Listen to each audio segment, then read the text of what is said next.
अवघ्या 15 वर्ष छत्रपती शासन लागू केलं की ज्या पाटलांनी सजा बाईच्या अंगावर हात ते केला होता त्यावेळेस त्यांनी चौरंग्या करून बसवलं होतं।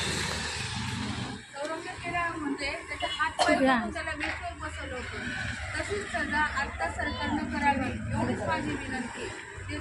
येणाऱ्या जाणाऱ्याला समजलं पाहिजे की लहान मुलीवर काय बाईवर काय असे अत्याचार करताना 10 वेळेस विचार करा। आज आमच्या लहान लहान लेकरं शाळेत जातात ते छोट्या मुलीला घरात ठेवावं पण नाही, कोणाचा भरोसा ठेवायचं।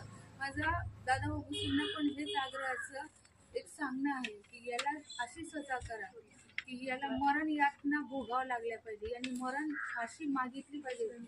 दुसऱ्यांनी त्याच्याकडे पाहून दुसऱ्यांना प्रत्येक माणसाला वाटलं पाहिजे की नाही बाईवर किंवा मुलीला हात लावताना 4 वेळेस विचार करा। आणि अशा कित्येक घटना घडल्या। फाशीची सजा म्हणजे ही सजा नाही, याचा चौरंगा करण्याचा हात पाय तोडून याला बसवून याला खाता नाही आलं पाहिजे की भीक पण मागता नाही आली पाहिजे। अशी सजा सरकारने द्यावी, याला पोसू नका।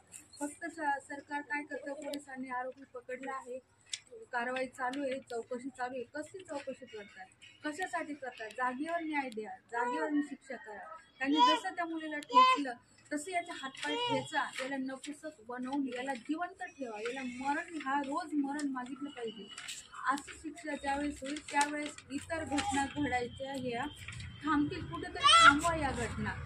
मुली आज लहान लहान मुली खेळतात, शेजाऱ्यांच्या भरोसा घरातल्यांच्या भरोसा सुद्धा ठेवायची नाही झाली। तर अशी सजा हे करा की अशी कृत्य पुन्हा घडणार नाही याची सरकारने दखल घ्यावी, ही माझी देवेंद्र भाऊ फडणवीस यांना पण विनंती आहे, दादा भाऊ यांना पण विनंती आहे। जर नसेल सजा होत तर आमच्या बायकांच्या ताब्यात द्या, त्याला काय सजा करायची ते आम्ही ठरवू। आणि जोपर्यंत तिला न्याय मिळत नाही, योग्य ती शिक्षा त्याला होत नाही, तोपर्यंत आम्ही कुठेही थांबणार नाही। ही माझी पोलीस मित्र संघटना, शांतीरक्षक कल्याण संस्था यांच्याकडून हे निवेदन आम्ही देण्यात येत आहे।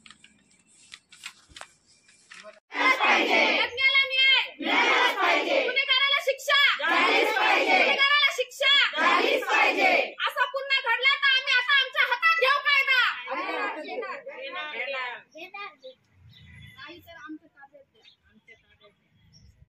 यज्ञाला न्याय मिळालाच पाहिजे, यज्ञाला न्याय मिळालाच पाहिजे।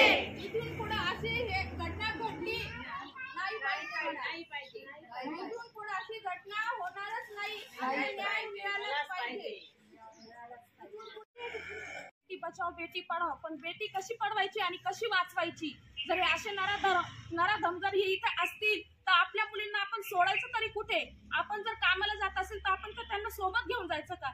अरे तुम्ही शिवाजी महाराजांचे जर मावळे असाल खरे ना, तर तुम्ही त्यांच्यासारखं यांचा चौरंग बनवा, 4 वेशीला 4 जणांचे हातपाय कापून टाका आणि ते ना शिक्षा आहे ना अशी फाशीची शिक्षा द्या असं त्यांनी स्वतः म्हणायला पाहिजे। अशी शिक्षा करा, त्यांचे हातपाय कापून त्यांना वेशीवरती ठेवायला लागल असं काहीतरी करा, तर त्यांना समजेल। त्याला प्रत्येक जण बघून घाबरायला पाहिजे की पुढच्या मुलीला हात लावायचं का नाही। हे जर असंच घटना घडत असेल तर मग आपण आपल्या मुलींना वाचवायचंच कसं, जन्माला घालायचं का नाही घालायचं?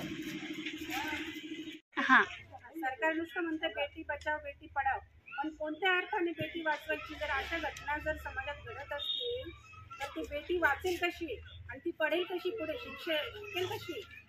नुसतंच सरकारने हे करायचं, जसं बेटी पढाव आणि बेटी बचाव एवढंच चालू द्यायचं, त्याच्यावर काहीतरी ठोस कारवाई झाली पाहिजे आणि ठोस काहीतरी कायदे काढून त्यांना अशी शिक्षा झाली पाहिजे की त्यांना मरण यातना, आयुष्यभर मरण यातना झाल्या पाहिजे। की त्यांनी तळमळीने सांगितलं की आम्हाला इच्छा मरण द्या, आम्हाला मारून टाका असं सांगितलं, अशा शिक्षा त्यांना झाल्या पाहिजे। जेल रोड परिसरात लोखंडेवाडा भागामध्ये सर्व महिला जमल्या आहेत। कशासाठी? की ह्या मुलीला न्याय मिळायला पाहिजे। न्याय मिळायला पाहिजे म्हणजे काय मिळालं पाहिजे?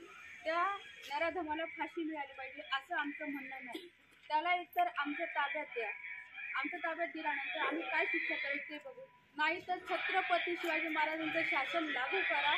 त्यावेळेस महाराजांनी 15 वर्षाच्या वयामध्ये बाईवर अत्याचार करणाऱ्याला चौरंग्या करून बसवलं होतं वेशीवर, तसं ह्या नराधमांना बसवलं पाहिजे असं माझं शासनाला आणि दादाभाऊ भुसे यांना सुद्धा माझं एक सांगणं आहे, कळकळीचं सांगणं आहे की तुमच्याकडनं होत नसेल तर आम्हाला सांगा, आम्ही एका क्षणात त्याचे हातपाय तोडून आम्ही त्याला वेशीवर बसवू, की त्यांनी जेणेकरून याच्यानंतर त्याच्याकडे पाहून